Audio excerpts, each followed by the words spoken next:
and then we'll cut between these two reefs, which is really tight. It's like a couple of boat widths, and then we'll cut through these two reefs and the little island there, and there's numerous coral patches, so it's a bit dodgy, but we'll cruise through there.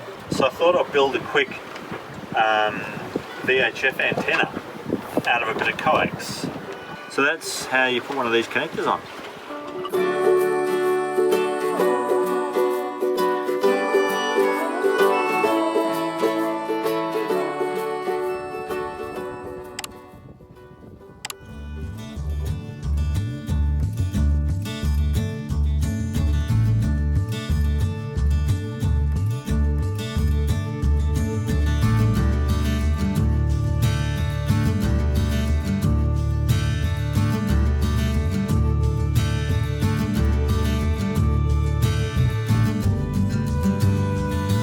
Good morning. It's a beautiful morning. It's about 6:30 and we are just leaving Portland Roads. We've got a 50-mile day today and the same again tomorrow and the day after on our way to Seisha. The gearbox is playing up again, so we might have quite a while in Seisha trying to sort it out, but we'll get it sorted. See ya. Everything looks fine aloft, Captain.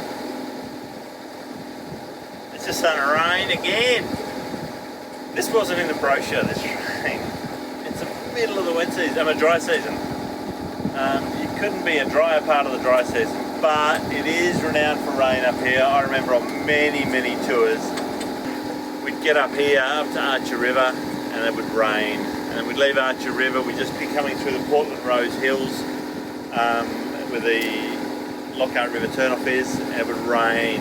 And then it would miraculously stop by the time we got to say Pasco River crossing. You can't complain too much. It's middle of winter, pouring with rain, and we're in a pair of shorts. The temperature's good, middle of winter, and it's hot, so that feels nice. Then, as some of you know, I've been, about a year ago I started a learning process of learning how to use Raspberry Pis. For those of you who don't know what a Raspberry Pi is, Google it, that's the easiest way. It's like a mini computer, a one-board computer. Those of you that have been following along and asking questions about how I'm going, well, it's pretty good. So what we've got running downstairs is a Raspberry Pi. Downstairs, down below. I hate when people say downstairs on boats, and I say it myself. Down below I've got my Raspberry Pi just sitting there in an ice cream container, all by itself, nothing connected to it but power. And up here I've got my iPad, which we use all the time for navigating.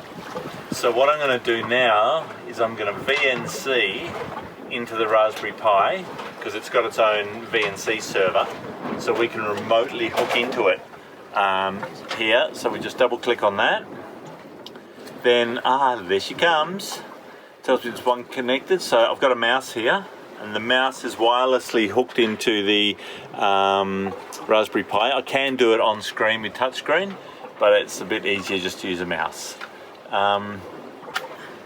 So now we'll open CPN there. Let's see if it works. Oh, it's looking good. We go up here to full screen. We go full screen here. And let's put us in the middle and see if it finds us. There we are. So now we can zoom out.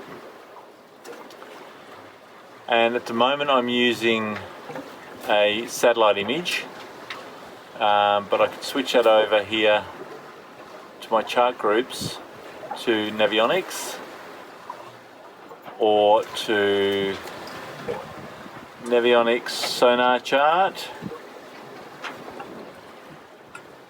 I'm getting a hang of this mouse. Sonar chart, which gives us higher detail, as you can see, for example, up here where you need it, around the reef, it's got higher detail. Or we can switch to ArcGIS, which is my verb. I'm not very good with the mouse while the boat's moving. ArcGIS. Let's just use the onboard mouse and onboard pointer, shall we? There. So this is the little place we were in last night, and look at the detail. There's the beach we came into. So as you can see, pretty good. Or I can switch over, or sometimes it just crashes, or I did something wrong.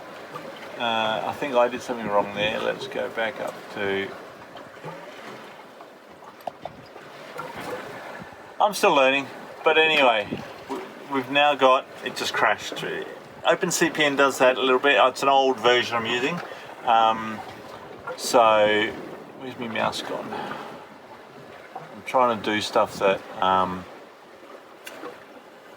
haven't done before, so we haven't, of course, haven't checked anything.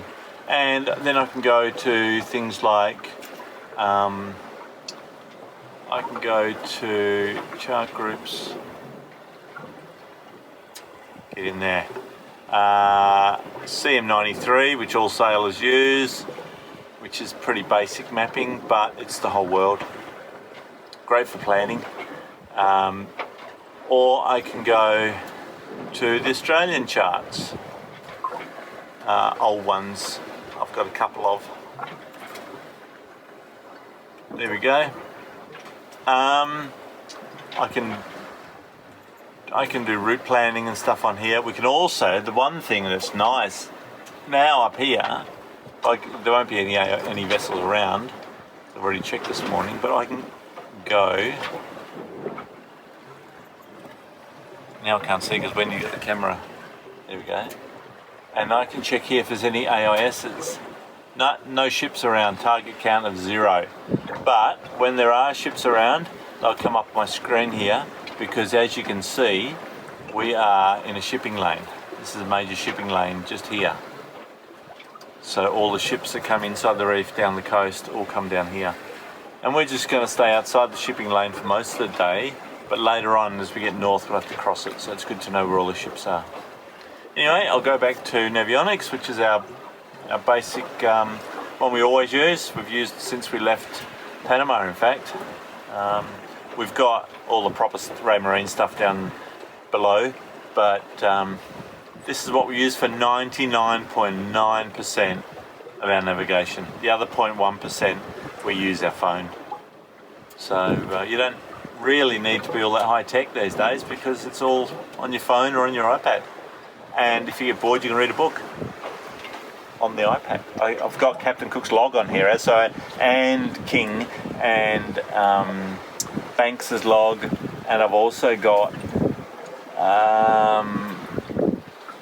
Flinders' log. But I was listening to Macca this morning, and he was telling me about this book that I've got to get by this fella, Ray someone. Anyway, I'll look it up.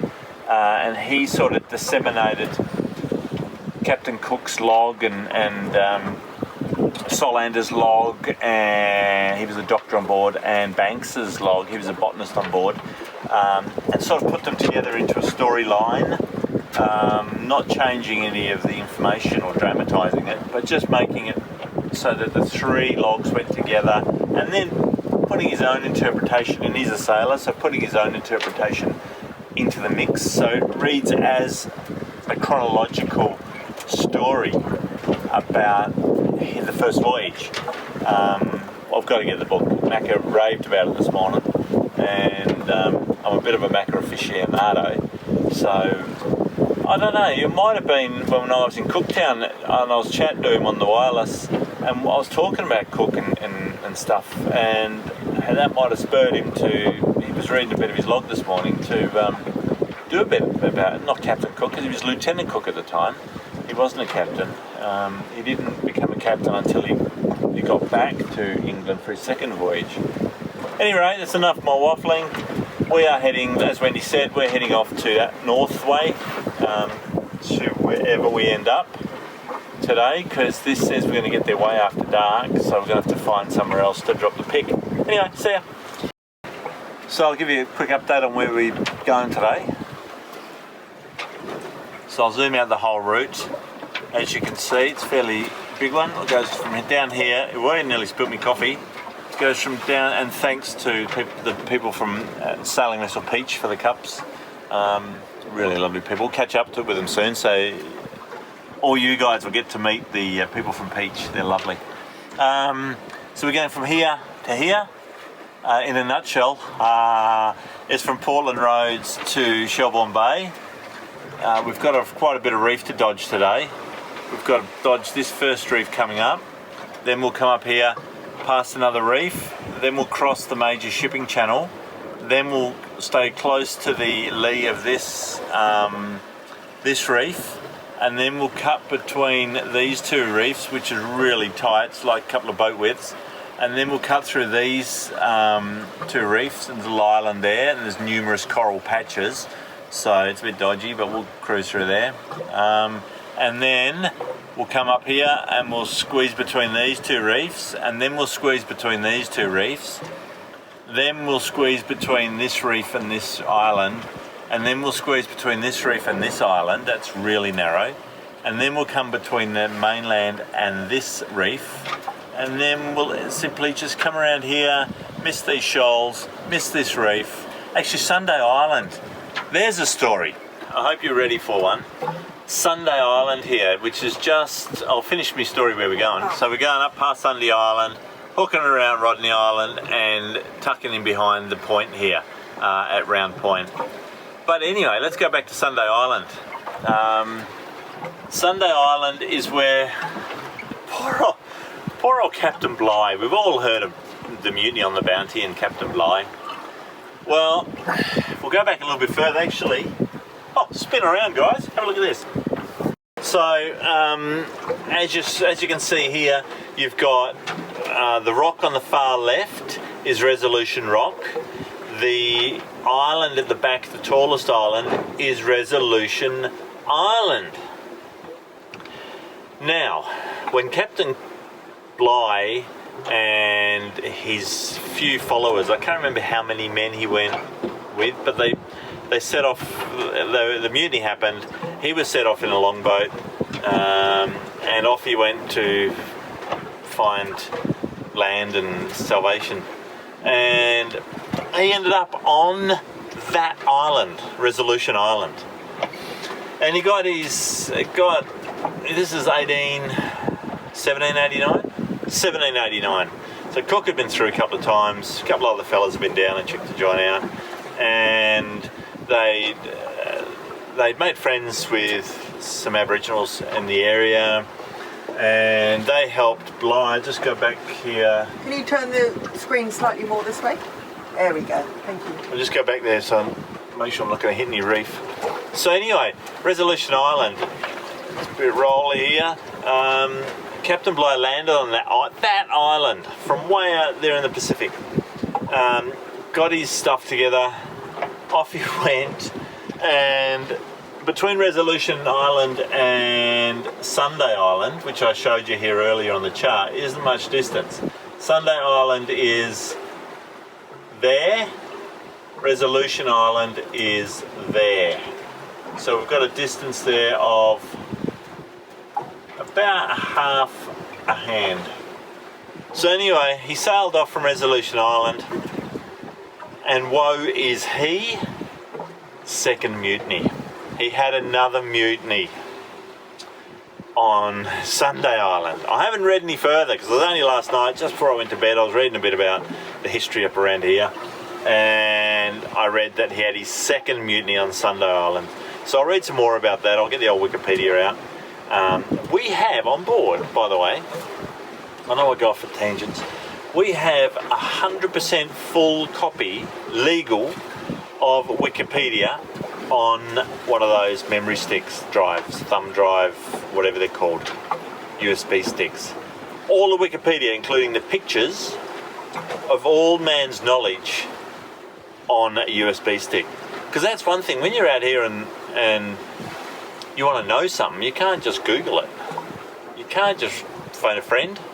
You can, all our knowledge on board, up until I got this thing, was Wendy's and my knowledge. So if we wanted to know some more about Captain Bligh, we had to wait till we got somewhere. But now we have the world's history, all man's knowledge, the wiki stick, as I like to call it. It's actually on the Raspberry Pi. So I can be sitting here, I can go, whoops, bang, open Mr. Raspberry, bang, go here, open my PDF reader, and I can start reading, not PDF, it's another reader, it's got a Kiwi reader thing.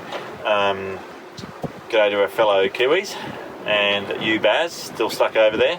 What was I talking about? Oh yeah, Wikistick. We've got all of Wikipedia on a stick, so what I'll do tonight, I'll do some more reading about Stanley Island and Captain Bligh's perils, and keep you updated tomorrow. Cheers.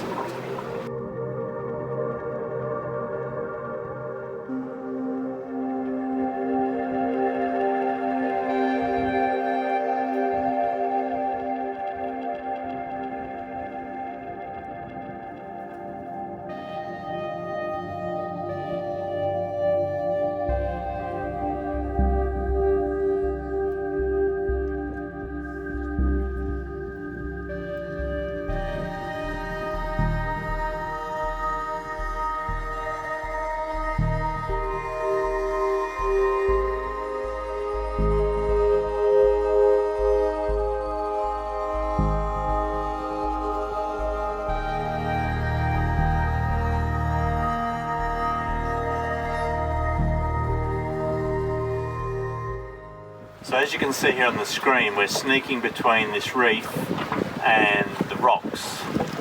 Now the distance across between the two is half a mile, right? But I always like to, whenever I'm in confined waters, I like to know where I am. So not only do I rely on this chart and GPS, so we've got a GPS receiver in here and a chart in here. I like to cross-reference what I've got here. We're in 18.5 meters. So I look at the depth gauge, 19 meters, so I know that correlates with that. I look out and visually I can see this pole here. It's over there, just a beam of us. So looking at back at the screen, I can visually see that's a beam of us. Then I just like to double check everything by using a secondary source, i.e. another GPS receiver, because this has known to freeze a little bit and look like it's working, but it's not working. So what I do then is I'll grab my phone and have a look at the chart on there, a different chart, like a Garmin chart or a Transys chart or something, and confirm it. Or I'll have a look down on my nav station, where I also have a laptop running with a chart on, and I just cross-reference that. That's a different GPS antenna, a different operating system, different charting system, and just make sure they're the same. But now I can also just scroll across here and have a quick squiz at Raspberry Pi, because it's on here now, which uses another GPS system, its own built-in GPS sitting on top of the Raspberry Pi. I have a GPS hat, and you're running a different charting system again. So this is 3 different charting systems put me in exactly the same place.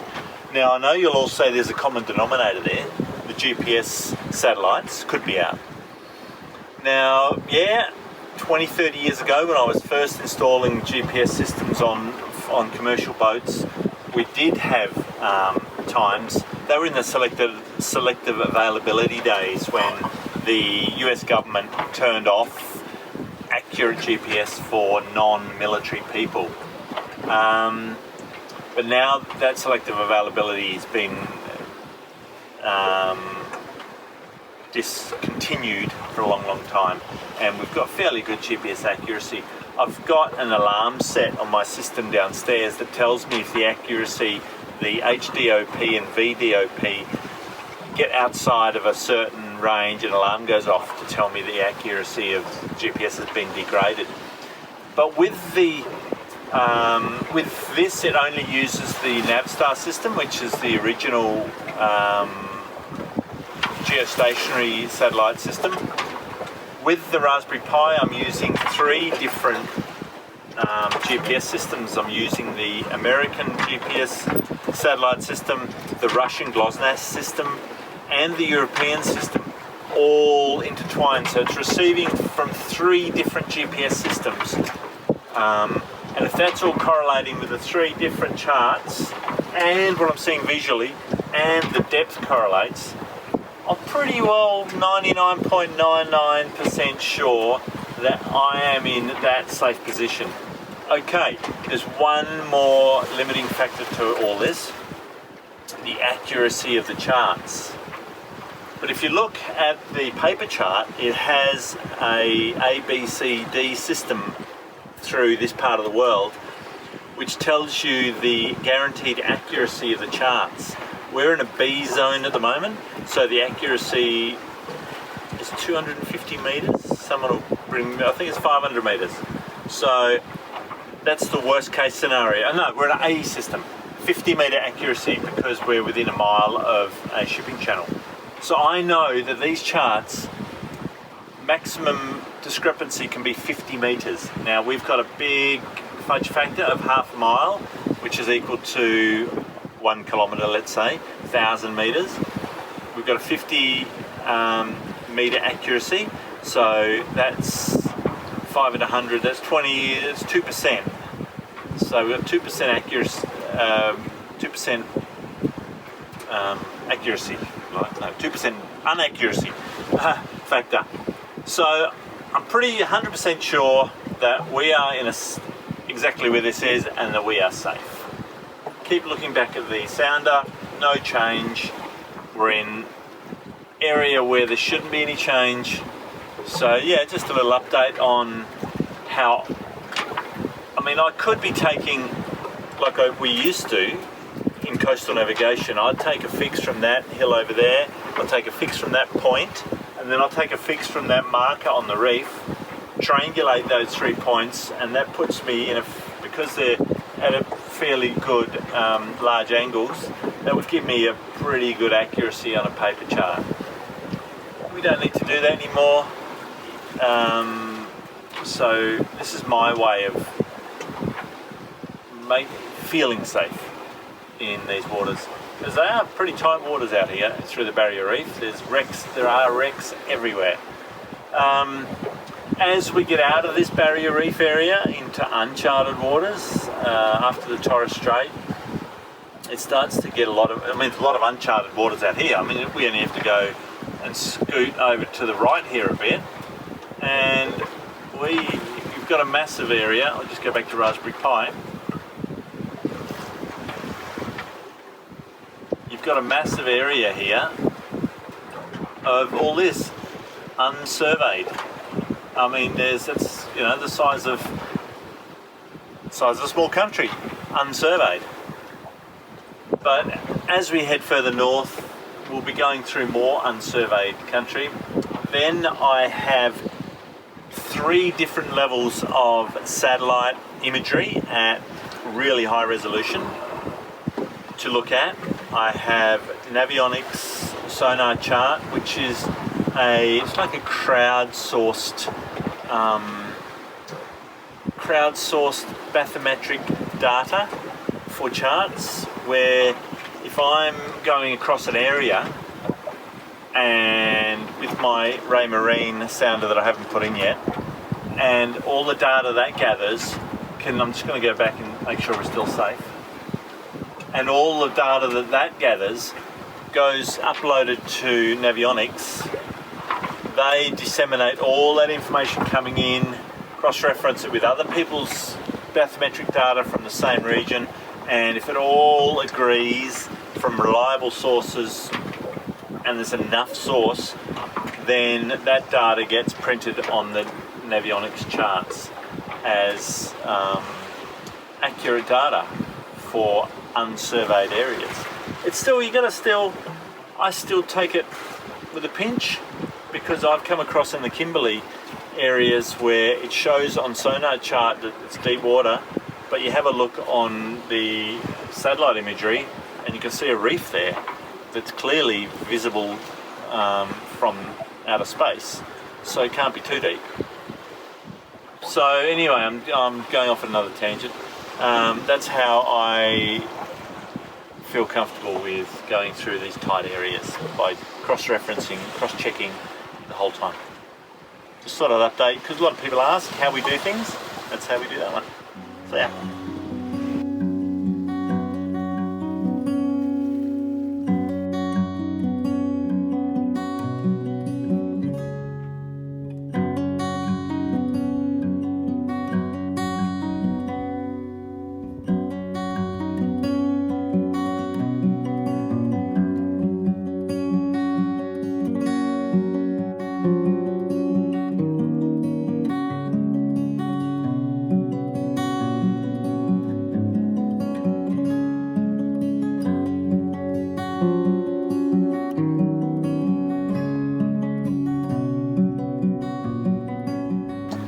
After I gave you that little speech about navigation accuracy and feeling safe and everything else, I was remembering about my early days of learning to navigate and my early days as a marine electronics tech, where I'm not going to get right back and swing the lantern and talk about magnetic needles floating on a cork and all that sort of stuff, but going back to when I first started in the industry and when I first started to navigate, we didn't have GPS as you know it today. I still remember when the transit sat-nav came in, and we installed our first massive big box the size of a fridge on a fishing boat in Fremantle, and this thing gave an accurate, within 2 mile, accurate fix 3 times a day. And everyone stood around and waited while it computed. But before that, we had Loran chains. They were a massive worldwide system of these transmitters that would transmit. I just want to simplify it. They would transmit signals that a Loran receiver would receive and then triangulate and give you a fix. And they were pretty good. They need a lot of tuning, and back in those days we didn't have phase lock loops. We were relying on crystals and things just go to tune. And yeah, anyway, and of course before that, RDF, radio direction finding. I mean, that was used back in the Second World War, and RDF's been used for a long time. That's where you have, like, for example, the ABC radio transmitter here. You tune into that ABC radio frequency. You then have a directional antenna, and you keep turning it until it points and you get your best signal, and then that gives you an angle to that transmitter. And there used to be dedicated RDF transmitters all over the world. Some were on LF, on low frequency, so down around 200-300 kilohertz, and they would transmit a long way, and they're very accurate. And submarines actually use them. They'd pop up, tune in, back down again, and they'd know where they are. So yeah, the navigation is, and of course at the same time we were still cross-referencing with paper charts and taking noon fixes with the sun, and then night fixes with stars, and doing all the maths and working all that out. And we were cross-referencing our dead reckoning navigation with computed navigation, and then confirming our Loran and RDF navigation. So it was a lot of work. We had, as this boat has, a dedicated nav station, which the table's big enough to put a full-size chart on. And I've got all the instruments down there, the brass dividers and parallel rules and all sorts of stuff, protractors that you'd need, and a sharpened HB and 2B pencils. And nav stations used to have a little rotary sharpener on them, because you're constantly sharpening your pencil and doing all these calculations and updating your charts. And dead reckoning navigation is, you knew your through the water speed, not your ground speed, which you get today from GPS, but through the water speed, which would give you a speed. Then you had to add set and drift to that. Set being the wind moving you sideways, and set being the tide and currents, and drift being the wind movement sideways. I can't remember if they're the right way around. You have to take that into account and then do your half-hourly or hourly plots on your chart. But you know your heading and distance travelled, you mark that up, and then when you got to prominent landmarks where you can do triangulation, site fix, you do your triangulation and correlate that back, and then you do your noon fix and you correlate that back, and then you do use your RDF and whatever you had electronic on board and correlate that, and make your circle smaller and smaller and smaller. But today, I mean, anyone can navigate.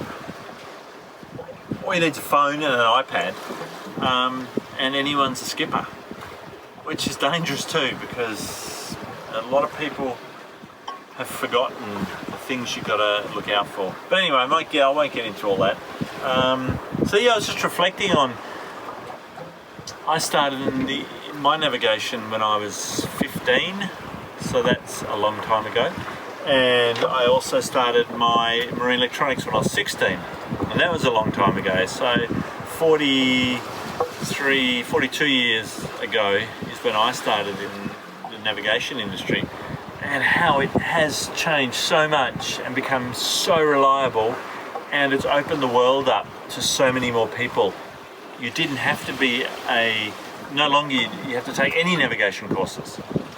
Really, for this coastal sort of travelling, you just have to have a good understanding of the area you're travelling through, and it's good sources of GPS data, chart data and GPS information. So yeah, it's opened up this sort of cruising to a lot more people. Also land-bound navigation. Now you can go out in the middle of the desert and know exactly where you are within a millimetre. So yeah, it's a bit of reflection, and just remembering how exciting navigation used to be. It's not exciting anymore because you know exactly where you are all the time. There you go, a bit of info. See ya. What's going on, babe? Well, I don't have, I'm in this role this morning about having backups on backups for navigation. And I've realised I do actually, now that I come to think of it, but I was thinking I don't have a secondary AIS one there now. We have another form of navigation. We've got AIS. Slowly, around the world, more and more governments are putting in AIS beacons at prominent points like that pole over there in the middle of the ocean, which tells you there's a massive reef. You're putting in AIS transponders there. So on the chart, it'll pop up with an AIS beacon, and you can have your settings set so it'll warn you as you get closer. So these AIS beacons are popping up everywhere, which is fantastic. You've got AIS SAR now as well. Roll back. AIS, Automatic Identification System. I can see ships coming 30 miles away. I know their speed, I know their heading, I know what they are, I know their call sign, I know their name, I know their length, width, depth. I know if we're going on a collision course, it'll tell me closest point of approach and time to closest point of approach. It gives me a whole load of new navigation information that's only really happened in the last, it's been going a long time for commercial shipping, but for recreational boaties, cruisers like us, AIS is really come in the last 10 years, and it's another aid to navigation. And we should take all the aids we have, put them all together for a safer navigation. So when I was ranting on earlier about having secondary backups and backups on backups, I thought to myself, I haven't got an AIS backup. If our Ray Marine AIS system goes on the fritz, or the antenna up there dies, or anything goes wrong, we get hit by lightning, I don't have a secondary AIS, but I do, because our VHF receiver also has an AIS receiver built in. which I can easily hook into, which I do hook into for my nav station on the nav table. And I can also look at that handset over there, the remote handset. A quick look on the screen, I can see any ships around us. So I do have a secondary system. But what I wanted to do, because all the systems on board apart from Raspberry Pi are all connected together, if we get one major electrical problem, lightning strike, whatever, everything goes down. That's my purpose of having the Raspberry Pi, a secondary, totally independent, portable system that we can put in the dinghy with us, we can take it on land, I can do anything with it, and it's totally independent of any other systems apart from power. And I am putting in a lightning protected independent power source for it. But getting back to AOS, it has built-in AOS receiver, but I haven't bothered about it because I've got the other AOS. So I thought, why not utilize it? So I don't want to put in a dedicated antenna on the vessel for it. So I thought I'd build a quick VHF antenna out of a bit of coax, which is quite simple. You can make two simple types of antenna out of this bit of coax. Now, quarter wavelength of 166 megahertz is the frequency it runs on, roughly 170 megs. So quarter wavelength of that is about that length, right? So you need a radiating element of about that length. So we can make a ground plane independent antenna that works really well by making what's called a dipole antenna. Is we separate the inner and the outer of this coaxial cable and we string it across and it makes a dipole antenna. And if those lengths are quarter wavelength of the frequency we want to receive, it's a tuned circuit. The other end we put a coax connector, put it into the Raspberry Pi, and we'll have an antenna that'll work for any ships 5 miles away, which is all we really need. If we then string this antenna up a bit higher, it'll give us 10-mile range. If we pop it up on the mast, it'll give us 30-mile range. But we don't need that. We need a totally independent portable system. So what I'm going to make is, I'm not even going to worry about a dipole antenna because you've got to string two ends. So I'm just going to make a little GPI antenna, which is ground plane independent, by taking the dipole and just wrapping it around the bottom. It's not as effective, but it will work.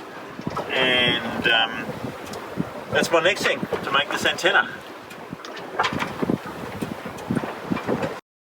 So the Raspberry Pi uses a beautiful little connector called an SMA, standard SMA male. This is gold plated. These are quite expensive. They're used in Wi-Fi and stuff these days. That's where most of you would have seen them on your Wi-Fi systems. Beautiful little 50 ohm connector.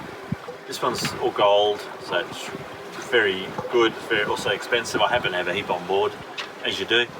So I'm going to pop that on this end, and this is going to go into my Raspberry Pi. Stay tuned. So now I've done hundreds of these connectors over the years, so I don't need to measure anything. You just know how long to make things to put these connectors on.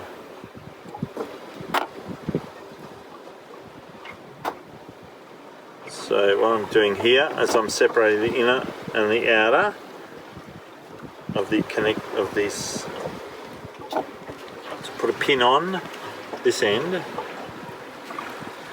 Whoops, I went in my coffee thing. No, it didn't. So we've got a tiny little pin here. So I hate, because when you lose this pin, you've got to get a whole new connector out. Come out of the bag. Stay tuned. A little, tiny little connector, a little pin. It's got a hole in both ends, but you only use the correct end. It goes on there. Now I've left that. That's what I always like to do, is just put the pin on, hold the connector up to it and make sure the distance is right. They are perfect. So what we're going to do is get our crimpers. I don't think I've got the right size crimpers here for this pin size.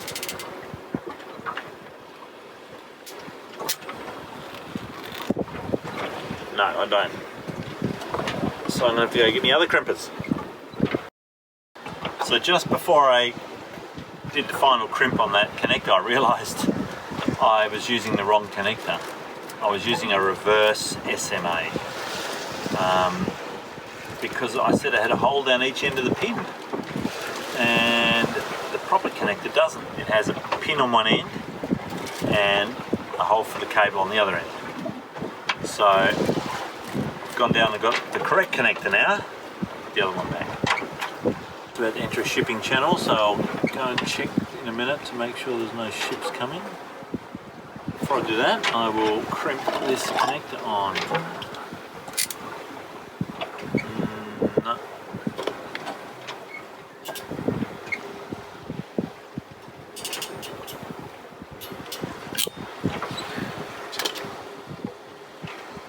I don't think that goes down small enough either.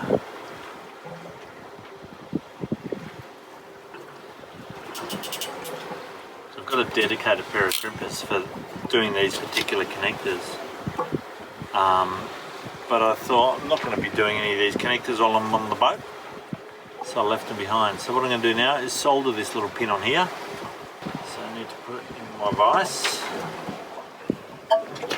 So there's my little makeshift vise. There's a little hole on top of those pins to let the solder suck in, because it uses capillary action when you heat it up and apply the solder. The heat actually sucks the solder in to the connector if you do it correctly. So I'll get my soldering iron out, which I just happen to have right here. So if any of you are ever going to buy a soldering iron to take on board your boat, do not go past this iron. This is, I've had one of these irons in my toolbox since they first came out about 30 years ago.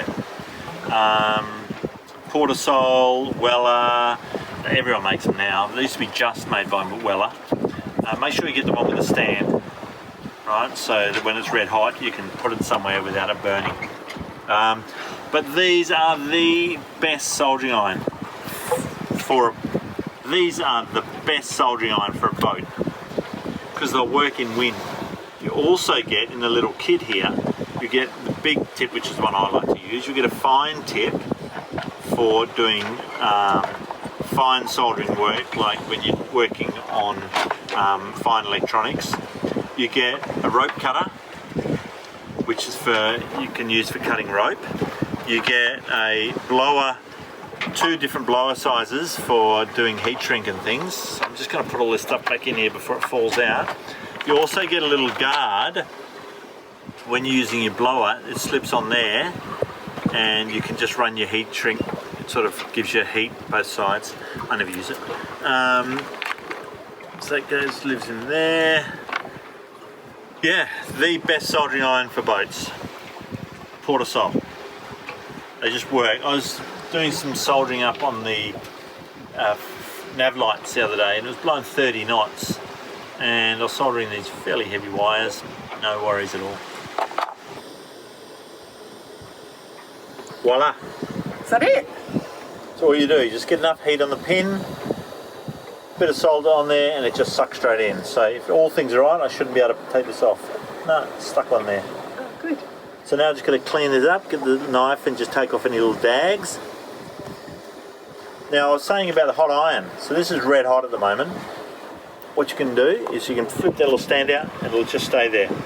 So you don't lay it down and burn anything. Yeah, great iron. Do yourself a favour and get one. And what I do, I have 2 different size solder. I have the heavier solder and really fine stuff when I'm working on boards on SMDs, surface mounted devices. Which I know all about now. And I keep the solder in the lid, because the lid doesn't go back on when it's in the box. So anyway, yeah, great soldering iron, Portasol. Back when I was a younger tech and had good eyesight, I didn't get much of this dags on my pins, so I could actually see what I was soldering. But these days, the old eyesight gets worse and worse every bloody year. I find I'm doing more of this sort of fixing upping. Anyway, that's that bag trimmed off. So we've got the pin on. So now we just pull this outer off. I always leave it on till the end. So the outer sleeve goes on.